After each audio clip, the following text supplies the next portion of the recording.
우리 이제 잠언서를 묵상하는데요. 잠언서는 지혜 문학에 속해 있습니다. 지혜라고 하는 것 또는 지식 혹은 명철이라는 단어들이 자주 나옵니다. 이 단어는 의인화한 표현이에요. 그러니까 지혜, 지식, 명철이라는 단어를 하나님으로 해석해도 과하지 않다, 이런 표현입니다. 그러니까 의인화됐다라고 표현하는 거죠. 특히 지혜의 원천은 하나님이시다. 그러니까 하나님께로부터 왔다. 그래서 오늘 본문 안에서는 지혜와 지식과 명철을 얻으라 이렇게 나와 있죠. 또 들으라 이렇게 나와 있죠. 이것은 다 하나님을 이야기하는 겁니다. 하나님을 내 편에 모신다. 또 하나님께로부터 듣는다. 또 하나님께서 부르신다. 이런 표현으로도 사용할 수 있습니다. 특별히 솔로몬이 지은 책으로 알려져 있고 또 잠언과 전도서가 솔로몬의 저서이긴 한데 시기가 다릅니다. 그러니까 집권 초중기에 지은 책이 잠언이고 집권 후반기에 지은 책이 전도서라고 이야기하죠. 어찌 보면 솔로몬이 집권 초기에는 하나님께 그 일천 번제를 드림으로 인해서 하나님께서 그것을 기쁘게 여기셔서 내게 무엇을 줄까 했을 때 솔로몬이 백성을 재판할 수 있는 지혜가 필요하다고 이렇게 말씀을 드리죠. 그래서 하나님께서는 그 재판을 할 수 있는 지혜로움을 그에게 주며 그뿐만 아니라 그것에 지나도록 여러 가지 부요함을 솔로몬에게 허락하시는 모습을 우리가 성경을 통해서 알게 되죠.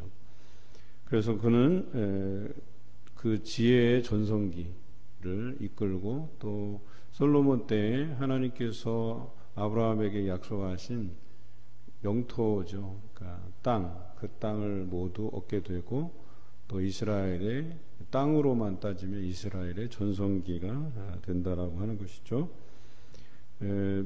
뿐만 아니라 이 전도서는 반대로 그가 어떤 지혜의 전성기를 이끌었다고 한다면 후반기에는 후회의 연속이었다라고 하는 거죠. 처음에는 하나님께서 주신 지혜로서 이 땅을 다스렸지만 가면 갈수록 지혜에 의존하지 않고, 즉 하나님께 의존하지 않고 사람에게 의존하는 모습을 보였다는 거예요. 특히 외교 정책이 그렇죠. 그래서 여러 이방 나라들의 공주를 데려와서 자기 아내로 삼고 그 이방 나라들과 이제 친교를 맺는 거죠. 그래서 그 왕비가 될 공주들이 이스라엘에 들어오면서 자신들의 나라에서 섬기던 우상들 가지고 오게 되는 거죠. 그래서 이스라엘 전역에 온갖 우상들이 들어오게 되는 계기가 됩니다. 그래서 그 외교 정책은 우리가 잘 알듯이 실패작이죠. 그것으로 인해서 이스라엘 땅에 우상이 들어오게 되고 우상이 만연되게 만드는 그런 원인이 돼요. 그리고 그가 그의 말년에 그것을 알았던 것 같아요. 그러다 보니까 전도서를 통해서 모든 것이 헛되다 이렇게 고백하고 있는 모습을 우리가 전도서에서도 이제 묵상하게 될 것입니다. 오늘 우리가 잠언서 1장에서 9장까지에 보면 주로 이 말씀은 부모의 입장에서 젊은이 혹은 아들에게 하는 그런 조언이라고 할 수 있겠죠. 특별히 1장에서 9장 사이에서 이 4장은 다른 장들은 아들에게라고 표현하지만 오늘은 아들들아 이렇게 시작하고 있어요. 복수로 시작하고 있어요. 뭐 굳이 이렇게 나눌 필요는 없지만 그래도 본인이 자신의 아들 뿐만 아니라 온 백성들이 자신의 아들에게 이러한 훈계, 이러한 권면을 해야 된다라고 하는 이 말씀으로 우리가 기억하면 좋겠습니다. 특별히 솔로몬은 다윗이 솔로몬에게 준 교훈들이 있을 것입니다. 그리고 다윗이 죽기 전에 솔로몬에게 아뢰인 또 그 솔로몬에게 유언으로 남긴 말씀이 있어요. 그것이 열왕기상 2장 3절의 말씀인데요. 제가 읽겠습니다. 내 하나님 여호와의 명령을 지켜 그 길로 행하여 그 법률과 계명과 율례와 증거를 모세의 율법에 기록된 대로 지키라. 그리하면 내가 무엇을 하든지 어디로 가든지 형통할지라. 이렇게 되어 있습니다. 다윗이 솔로몬에게 표현한 것은 법률, 계명, 율례, 증거 이렇게 표현하고 있잖아요. 그런데 오늘 잠언서에 나타난 지식, 지혜, 명철 이런 단어들과 다르지 않다는 거예요. 다시 말해서 이것이 하나님께로부터 났다라고 하는 것과 이것을 계명, 율례, 증거, 법률과 같은 단어로 이렇게 대체해도 무난하다.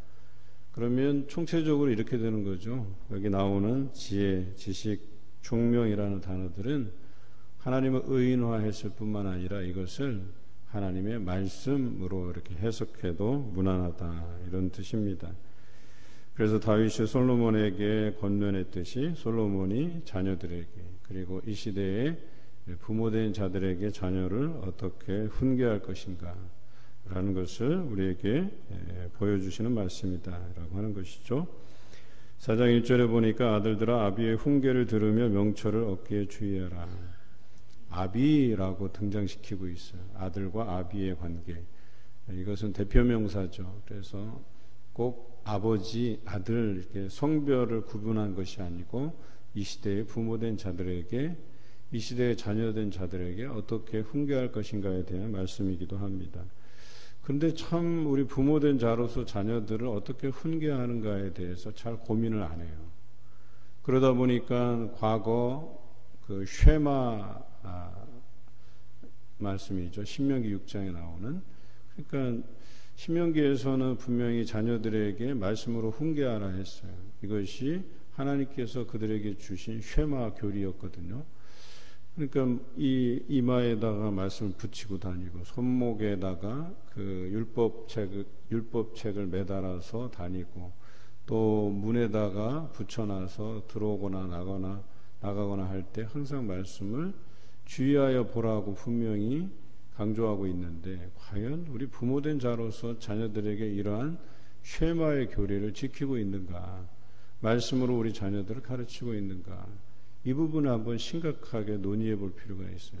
가정 예배도 안 드리고 또 자녀들이 신앙생활 하든지 말든지 방치해 놓고 참 어리석은 부모로서 살아가는 것은 아닐까 하는 것이죠. 아이들을 그저 자신들의 어떤 자유로움의 기초에서 그냥 방임하는 게 과연 그게 올바른 교육법이냐라고 하는 거예요.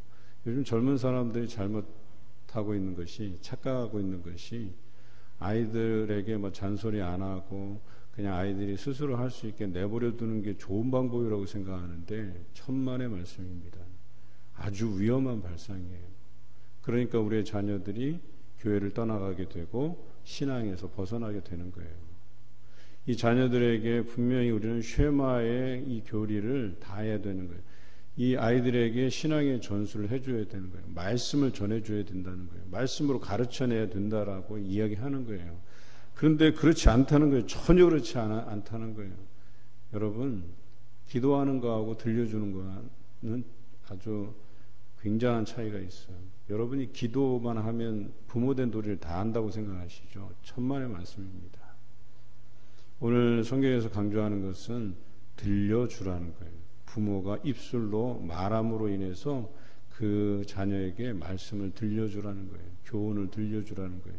그것이 하나님께로부터 받은 부모의 사명이라고 얘기하는 거예요. 백날 기도하면 뭐합니까? 부모가 자녀에게 무엇을 지켜야 될지 어떤 도리로 살아가야 될지를 말씀해 주지 않는데 여러분이 기도하면 무슨 소용이냔 말이에요. 그리고 많은 부모들이 우리 자녀들에게 대화를 그래도 나는 제법 한다라고 생각하는데요. 그 자녀들의 설문을 이렇게 받아보면 부모의 생각과는 정반대예요. 부모들은 그래도 내가 하루에 자녀들에게 대화하는 게 한 30분에서 한 1시간 되지 않을까 이렇게 생각하죠. 예, 자녀들은 그렇게 생각하지 않습니다. 단 5분도 부모님과 대화한다고 생각하지 않아요. 충격적인 통계들이 얼마나 많은지 몰라요. 기도 학부모 교실을 해보면 알아요. 저희 교회에서도 올해 일기생들을 배출했어요. 기도 학부모 교실. 아이들이 체크리스트 하는 것과 우리가 하는 것과는 완전히 달라요. 우리 아이의 뇌구조에서 뭘 생각하고 있는가를 체크리스트하고 아이들에게 해보라고 하면 우리가 생각하는 것과 아이들이 생각하는 게 완전히 다르다니까요. 그런데도 안다고 생각해요. 부모된 도리를 다 했다고 생각해요. 그렇지 않아요. 너무나도 우리 자녀들에게 우리가 못한 것이 많다. 특히 오늘 잠언에서 나온 것처럼 들려주라는 거예요. 들으라 내가 말하리라 라고 하는 이것을 다 하지 못했다는 거예요. 말하지 않는다는 거예요. 부모들은 대화하지 않는다는 거예요. 그 대화 안에서 뭔가 유익한 이 말씀을 들려줘야 되는데 대화조차가 안 되니까. 여러분 자녀들에게 이야기해 보면 이 아이가 내 말에 집중하는지 잘 듣는지 금방 알 수가 있어요. 여러분들이 말할 때 나를 바라보고 두 눈을 맞추고 내 말에 집중하는지 아니면 내가 말하고 있는데도 그냥 자거나 돌아다니거나 자기 할 일 하거나 듣는 게 아니에요. 그게 나는 말하는데 아이는 듣는 게 아니라는 거예요. 대화라고 하는 것은 진지하게 두 눈을 마주 보고 그 입술의 모양을 보면서 그 어머니의 표정, 정말 그 표정에서 드러나는 감정까지 읽어가면서 듣는 거예요. 그게 진정한 대화거든요. 여러분 요즘 그 SNS로 소통 많이 하시죠? 뭐 카카오톡 같은 그런 도구를 통해서 자기는 대화한다고 하잖아요. 근데 대화가 아니에요. 그게 실제로는요. 감정을 읽어낼 수 없기 때문에. 그래서 우리가 일부러 내 감정이 이래 그래서 오해하지 마라고 하면서 이제 답변을 하는 거예요. 예를 들어서 나보다 연배가 아래인 사람이 나한테 대화를 걸어왔을 때 그래 내가 잘 들었어 라는 표현이지 그래 라고 하는 표현도요 그래 라고만 딱 그냥 쓰잖아요. 그러면 상대방이 어떻게 생각하냐면 내 말을 무시하는 건가? 나는 분명히 정성을 다해서 그래 그러니? 라고 들은 건데 그래 딱 한마디 써놓잖아요. 그러면 저 사람이 내 말을 이렇게 간단하게 대답하네. 나에 대해서 관심이 없는가? 이렇게 생각하기 쉽다니까요. 그런데 그 뒤에다가 웃음 표시 있잖아요. 이 꼬리표 2개만 딱 달아줘도요. 아, 나에게 호감을 갖고 있구나. 나에게 호의적이구나. 그런데 그게 또 가짜일 수 있잖아요. 듣기 싫은데 그냥 아유 내가 들었다고 쳐줄게 하고 그냥 2개 이렇게 붙여서 딱 보내도요. 그 사람은 또 오해해요. 아우 정말 저 사람이 나에 대해서 관심을 굉장히 많이 기울여 주는구나. 그런데 알 길이 없어요. 직접 물어보기 전에는. 그리고 그 사람 앞에서 그 사람의 태도, 진지한 태도, 얼굴의 표정 이것을 보기 전에는 읽을 수가 없는 거예요. 예를 들어서 그래라고 하는 표현을 내가 그 사람과 대면해서 이야기하면서 그렇구나. 이거하고 그래? 이거하고 완전히 어감이 다르잖아요. 그렇죠? 관심이 있는 것과 귀찮다는 듯이 대답하는 것은 완전히 다른 문제예요. 그런데 우리는 여전히 대화하고 있다고 생각하는 거예요. 그렇지 않아요. 소통하는 게 아니에요. 그런데 그것으로 인해서 우리가 의무를 다하는 것처럼 이야기하지만 오늘 이 신앙의 전수의 차원에서는 본문 10절에 이야기하죠. 내 아들아 들으라 내 말을 받으라 그리하면 내 생명의 해가 길리라. 들으라 받으라. 그러니까 듣는 자의 자세도 중요하고 말하는 자의 자세도 중요한 거예요. 저 사람이 받을 만하게 던져줘야 되는 거예요. 그런데 부모된 도리를 어떻게 생각하냐면 아침마다 일어나면서 일어나 학교 갈 시간이야 밥 먹어라 학교 갔다 왔니? 숙제해라. 학원 가라. 일찍 자라. 이게 다예요. 미안한 얘기지만 특히 젊은 부부들이 하는 이야기들은. 그리고 대부분은 자녀들이 그것을 어떻게 받아들이냐? 잔소리로 받아들여요. 그건 대화가 아니에요. 그런데 여러분, 그것으로 부모의 도리를 다했다? 여러분들이 지금 생각하면 얼마나 심각한지 알 거예요.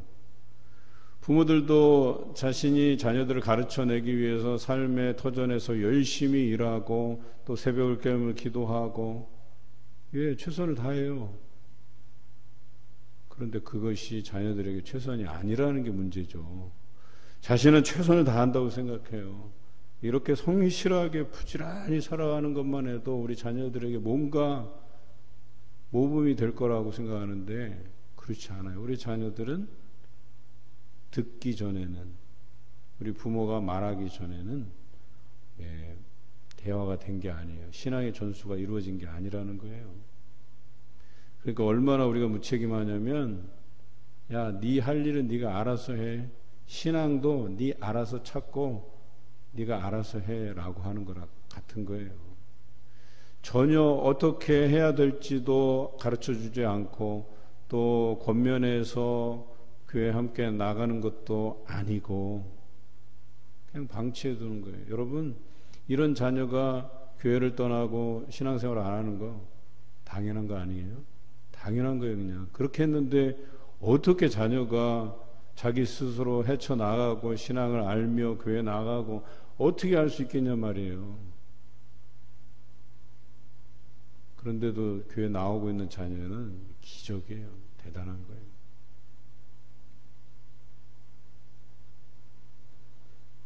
여러분, 이제 우리가 말씀을 떠올려야 될 때예요. 우리가 묵상한 말씀들을 일주일에 단 몇 분이라도 내 자녀들과 함께 나눌 수 있어야 되지 않겠어요? 내가 이번 주에 이런 말씀을 묵상하는데 하나님께서 나에게 이런 감동을 주시더라. 내가 꼭 이 말씀을 너랑 나눠야 되겠다. 너에게 해주고 싶다. 하고 단 5분이라도 통화하면서 내게 주신 그 은혜와 감동들을 우리 자녀들에게 이야기해 줘야 되지 않겠어요? 우리 삶에서 보여준 것들이 부모가 맨날 말다툼하고 싸우고 신경질 내고 투정 부리고 큰 소리 내고 이런 것들만 들었다고 생각해 보세요. 얼마나 안타까운 현실입니까 이게. 저도 다르지 않아요. 저도 썩 좋은 환경에서 자란 건 아니에요. 저는 자라면서 아버지가 어머니에게 하는 큰 소리를 듣고 자랐어요. 왜 저러실까? 그런 마음이 너무나도 안타까웠어요. 미안한 얘기지만요, 그런 환경에서 자란 아이가 그 아버지나 어머니에게서 반면 교사상으로 내가 저렇게 되지 말아야지 해서 그것을 안 하면 좋은데 그렇게 될 확률이 별로 없어요.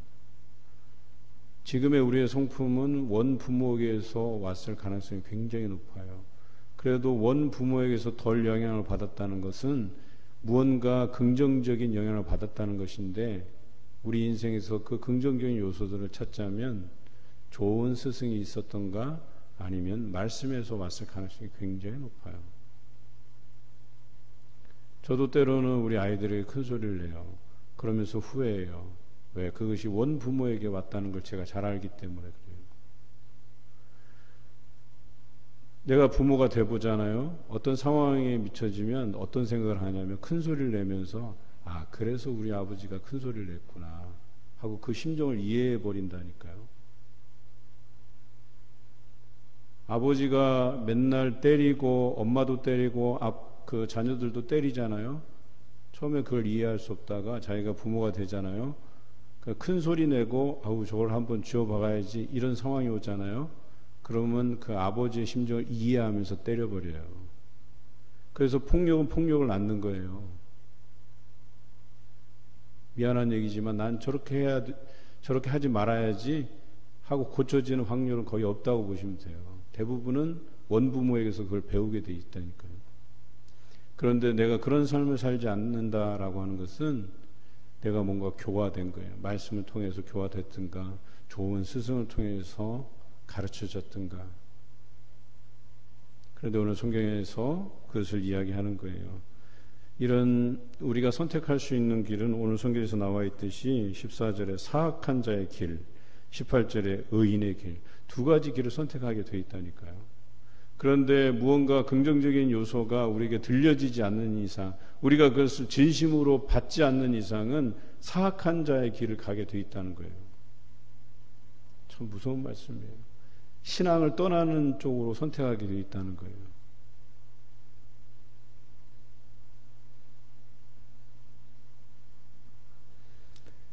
그래서 오늘 솔로몬은 자신의 자녀들에게 지혜를 떠나지 말 것에 대해서 이야기해요.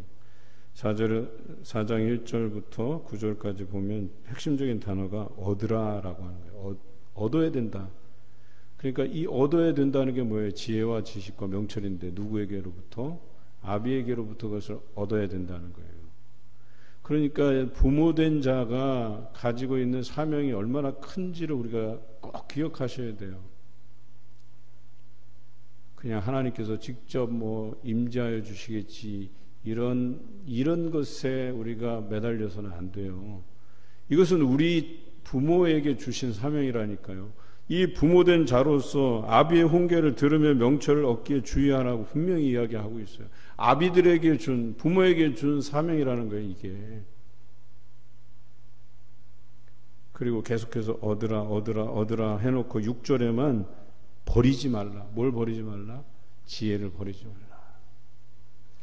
자녀가 부모의 말을 하찮게 여기도록 하지 말라고 얘기하는 거예요. 매일같이 생활에서 하는 잔소리나 해대니까 그것을 가치 없게 받아들이죠.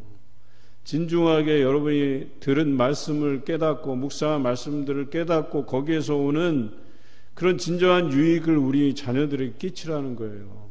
그럴 때 우리 아이들이 그 지혜를 버리지 않게 되는 거예요. 자기가 열심히 노력하고 잘하고 있는데 거기다 대고 또 뭐 해라 생활에서 나오는 잔소리들을 해가면 그게 무슨 유익이 있냔 말이에요. 제가 신대원 논문으로 쓴 게 기독교 영성으로서의 침묵의 가치예요. 우리가 아침에 일어나면 보는 것, 듣는 것, 말하는 것에 주의해야 되거든요. 그런데 아침에 일어나면 TV 틀어놓고 신문 보고 쓸데없는 잔소리나 해대고, 그러니까 우리는 시작부터가 잘못된 거예요. 시작부터 듣는 것도 말하는 것도 보는 것도 다 말씀이어야 되는 거예요. 말씀을 보고 또 본 말씀을 입으로 읽어내고 또 입으로 읽어낸 말씀을 귀로 듣고, 이게 기독교 영성이에요. 내가 침묵해야 되는 거예요. 내가 침묵하면서 이것들을 말씀으로만 오직 단련되어야 된다는 거예요. 시작을 그렇게 하라는 거예요. 여러분이 카톨릭을 어떻게 생각할지 모르지만 제가 소위 말하는 그 카톨릭 정통으로 하는 렉치오 디비나를 비롯해서 이냐시오의 여러 가지 그 영성 수련을 해봤어요. 그래서 그걸 가지고 논문을 쓴 거거든요. 카톨릭 관련된 단체에만 한 10몇 군데, 또 개신교에 관련된 영성 수련원을 한 4군데 정도 들려서 오전부터 오후까지 또 이론과 실습을 계속 해봤는데요. 참 대단한 사람들이, 카톨릭에 있는 사람들이 새벽 4시 반에 일어나서 렉치오 디비나를 해요. 성독을 해요. 그들의 처음 수련은 거룩한 말씀을 읽는 데서 시작하는 거예요. 우리는 어떠하냐? 발끝에도 못 미쳐요. 그런데 카톨릭을 욕해서 무슨 소용이 있어요? 카톨릭이 옛날 카톨릭인 줄 아세요? 요즘은 신부들이 그런 그 수녀들로 이루어진 공동체, 예를 들어서 트라피스트 공동체 이런데 봉쇄 수도원이거든요. 못 들어가요. 그런데 우리는 개신교 목사로 최초의 그 봉쇄 수도원에 들어갔던 적이 있어요. 그리고 그들이 어떻게 하는가 생활을 보았어요. 그리고 거기서 신부들이 일주일에 한 번씩 와서 강연하고, 그 강연하는 모습 들으니까 개신교보다 홀라요. 야, 그렇게 자유롭게 말씀이 나누어지고 또 이렇게 가르쳐지는 걸 보니까 야, 우리 개신교 분발해야 되겠다 이런 생각이 더 강했어요. 저는 우리는 그런 훈련도 제대로 안 돼 있고 자녀들에게 그것을 제대로 말하지도 않는다. 그러니까 지금 개신교가 어때요? 교회의 50%가 다음 세대가 없잖아요. 여러분 분명히 하셔야 돼요. 부모들이 있는데 자녀들이 없다? 그러면 자녀에게 부모된 도리를 제대로 안 한 거죠. 자녀들이 괜히 교회 안 나오겠어요? 그런데 오늘 성경은 자녀들에게 듣게 하라, 또 부모된 자로서 말하라. 무엇을? 지혜와 지식과 명철을, 하나님의 말씀을, 하나님의 율법, 법도, 증거, 계명, 이것을 말하게 하라는 거예요. 결론적으로 오늘 23절의 말씀, 모든 지킬 만한 것 중에 더욱 내 마음을 지키라. 생명의 근원이 이에서 남이니라. 그 마음을 지키는 역할을 말씀이 합니다. 말씀을 내 안에 보관하고 보존하고 살아가는 우리의 자녀들은 좌로나 우로나 치우치지 않고 그 발을 악에서 떠나게 만듭니다. 그리고 교회를 떠나지 않게 하고 신앙을 떠나지 않게 만드는 도구가 말씀입니다. 오늘 이것을 우리가 기억해야 됩니다. 오늘 솔로몬은 이것을 모든 아들들에게 또 아비된 자들에게 이야기하고 있는 것이죠. 오늘 거기에 우리가 해당되는 것을 깨달으시고 오늘 여러분들이 실천해 가셨으면 좋겠어요. 하루에 한 구절이라도 우리가 말씀을 묵상하고 거기서 깨달은 바를 자녀들에게 메시지로 남기시거나 아니면 목소리로 들려주는 게 가장 좋아요. 그래서 전화해서 내가 오늘 이런 말씀을 묵상했는데 오늘 너의 가정에 혹은 가정이 없고 좀 아직은 이제 성장하지 못한 아직 성인이 되지 않은 자녀들에게는 그런 말씀들을 이렇게 전해주시면 좋겠어요. 내가 이렇게 자라가기를 내가 기도한다. 그런 부모의 심정을 말해주는 오늘 하루 되시기를 주님의 이름으로 기원합니다.